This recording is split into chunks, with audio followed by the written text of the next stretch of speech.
In today's video, we're going to be comparing this guy with this little guy. Let's go.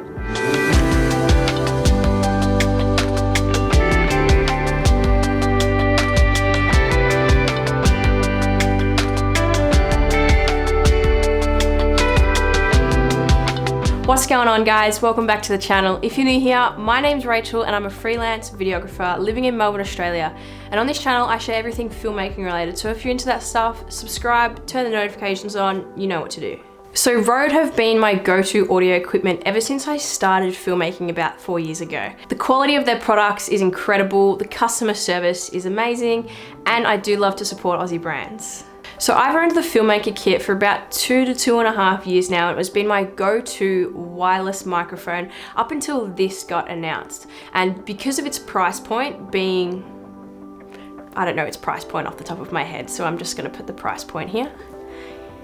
Super affordable, so I decided to pick one up and give it a run for its money, and it's safe to say that I actually use it more now than I do my Filmmaker kit. So let's run through the main differences between the two. So the first noticeable difference between these two systems is the size. As you can see, the Filmmaker kit is super bulky and weighs in at 191 grams, whereas the WirelessGo only weighs in at 31 grams, and it is really slim compared to its counterpart. So the Filmmaker kit comes with its own lav mic included, but the WirelessGo has an inbuilt microphone on the receiver that you can use to capture audio. But you can also purchase a lav mic to use as well. The two lavs are not the same, as the Filmmaker kit is able to be screwed in tight and locked in place, whereas the WirelessGo does not have that function. However, I don't really see that as a negative, as I've never had a lav mic unplug on me before. The WirelessGo comes with a little bag and two windshields that can connect to the receiver itself to cut out any wind noise. The windshields don't seem to have a tight gripped fit, and if they were knocked, I'm sure they would come out easily, but in saying that, I haven't had that happen to me. On top of the WirelessGo, there is a button that you can press to adjust the input level. This is super handy if you need a quick way to adjust the gain input without having to go through your camera settings to do so. So there's 3 settings on it. There's 0 decibels, -12 decibels, and -24 decibels. Now the Filmmaker kit also has this option, but it's not as easily accessed. You'll need to open the battery door on either the transmitter or the receiver to adjust this. But you do have a greater range with this microphone of -20 decibels to add 20 decibels. Another one of the main differences between the two is the Filmmaker kit runs off AA batteries and the WirelessGo runs off USB-C charge. Now I guess it really depends on how long you're going to be using each microphone for, depends on which one you'd prefer. But I prefer using the WirelessGo because I can quickly charge it on the go, whether I'm in the car, at home, or using a power bank at a shoot.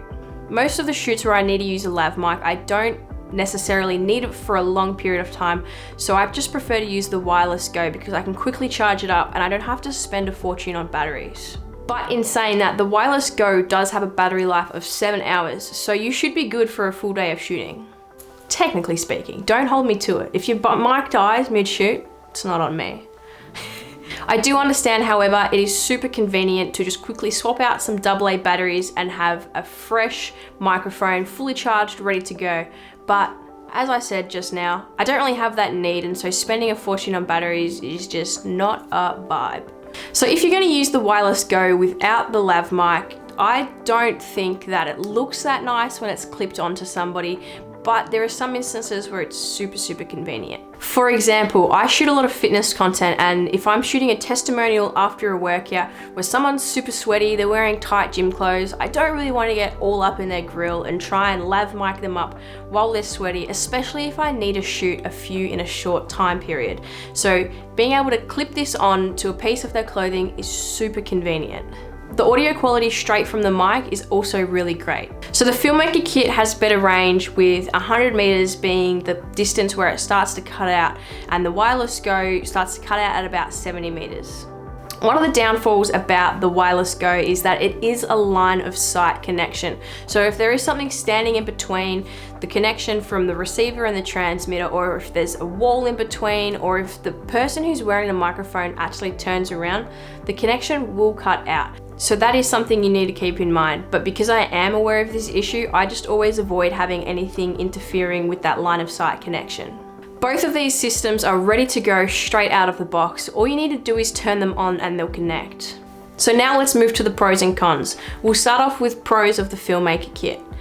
I find that it has better quality audio recording and it doesn't pick up as much background noise. So if you're going to be in an environment where it's super noisy, I'd probably opt for the Filmmaker kit just because it does cut out a lot more background noise than the WirelessGo. The con of the Filmmaker kit is that it is quite big and bulky.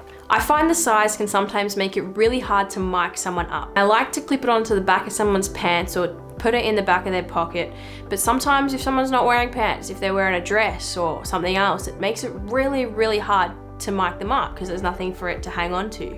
It's also super bulky, so if someone's going to be turning around and you're going to be getting a back shot of them, you're going to see this big bulky microphone sitting at the back of their t-shirt or their pants, and it's just not going to look that nice. Now I know I only said one pro and one con for the Filmmaker kit, but I would say that is the only real pro and the only real con that I find in comparing these two microphones. Pros and cons for the WirelessGo now. Obviously, super small, super discreet. You can mount this thing onto anybody, anywhere.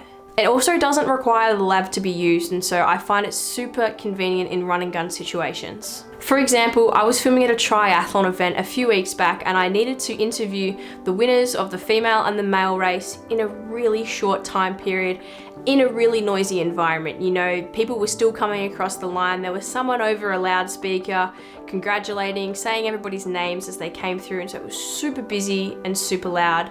And so I quickly clipped this mic on to the triathletes' tops and it captured some really high quality audio. Yeah, it's great, like the conditions are perfect, you know, sunshine. Sometimes down here the weather can be unpredictable, but it's been so hot in the Queensland summer. Recently I worked on a project where I had to capture audio of 5 different females in an outdoor environment. Now my thought process for this was that I wanted to use the Filmmaker kit because I'm in an outdoor busy environment. It would be crisper and it won't pick up as much background noise. But because they were going to be wearing flowy dresses, it would be close to impossible to have that Filmmaker kit mounted onto them. So I used the WirelessGo. And what I did was I clipped it onto the inside of their bra. It's so small and it's so discreet that they don't even notice it's there, and it picks up really good audio. Now you could hear some background noises, as I'm pretty sure there were some workers mowing the lawns that day. So it was super inconvenient for us, but we did the best that we could in that situation, and the Rode WirelessGo was the option I went with because it just made it possible. I love me because I'm a good mum and I would do anything for my children, and I would put them first and I put my family first. All in all, these are both great microphones, and even though I find that I use the WirelessGo more than the Filmmaker kit, I'm glad that I have both because I find uses for both of them. So this is an audio test using the Rode WirelessGo, coming straight out of the WirelessGo microphone, not the lapel microphone. As you can see, it's clipped to my jumper and not my t-shirt, just so it's not too close to my mouth, but I'll clip it to my t-shirt now and do another test. This is a test with the Rode WirelessGo clipped to my t-shirt. This is the audio straight out of the microphone and not from the lapel. This is an audio test using the Rode WirelessGo with the added lav mic.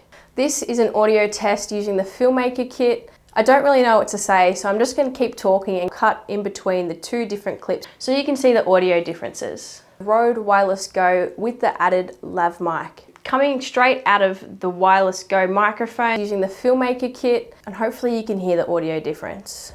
Hopefully I've given you some insight into which microphone would be better for you, and if I have, let me know down in the comments below, and even consider subscribing to my channel to see more content like this. I'll catch you guys in the next one. So lately I've been getting a lot of questions on Instagram about which mic people should... Been getting a lot of questions about whether they should... Questions on Instagram whether... or if they should pick up the Rode WirelessGo kit, and I have... This is gonna be a long video to get through.